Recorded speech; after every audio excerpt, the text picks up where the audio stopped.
നമ്മളൊരു വികസന പ്രവർത്തനത്തിൻ്റെ മനോഹരമായ കാഴ്ചകളിലേക്കാണ് പോകുന്നത്. ഇപ്പോൾ നമ്മുടെ സംസ്ഥാനത്ത് പ്രളയമൊക്കെ വന്നപ്പോൾ ഒരുപാട് റോഡുകളും പാലങ്ങളും ഒക്കെ നശിച്ചു പോകുന്നത് നമ്മൾ കണ്ടതാണ്. പക്ഷേ എന്നാൽ അത് പിന്നീട് നമ്മൾ വീണ്ടെടുക്കുന്ന വളരെ മനോഹരമായ വികസന കാഴ്ചകൾ അതിൻ്റെ തുടർച്ചയിൽ നമ്മൾ കണ്ടു.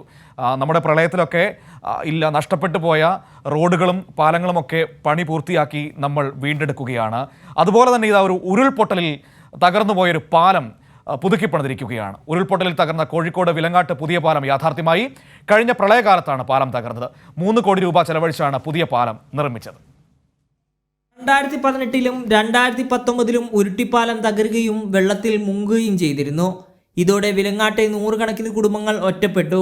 താഴ്ന്ന ഭാഗം മഴക്കാലത്ത് പലപ്പോഴും മുങ്ങിപ്പോകുന്നതും പതിവായിരുന്നു. ഇതിന് പരിഹാരമായാണ് 3 കോടി രൂപ ചെലവഴിച്ച് പുതിയ പാലം നിർമ്മിച്ചത്. പാലത്തിന്റെ ഉദ്ഘാടനം മന്ത്രി PA മുഹമ്മദ് റിയാസ് നിർവഹിച്ചു. 2024-ൽ തന്നെ കേരളത്തിൽ ഈ ഗവൺമെന്റ് വന്നതിന് ശേഷം 100 പാലങ്ങളുടെ പ്രവൃത്തി പൂർത്തീകരിക്കാനാകുമെന്നുള്ള സന്തോഷപരവും നിങ്ങളെ പ്രത്യേകം അറിയിക്കും. പാലം യാഥാർത്ഥ്യമായത് നാട്ടുകാർക്ക് ആശ്വാസകരമായി. പാലത്തിന്റെ ഉദ്ഘാടനം വിലങ്ങാട് നിവാസികൾക്ക് ആഘോഷമായി മാറി.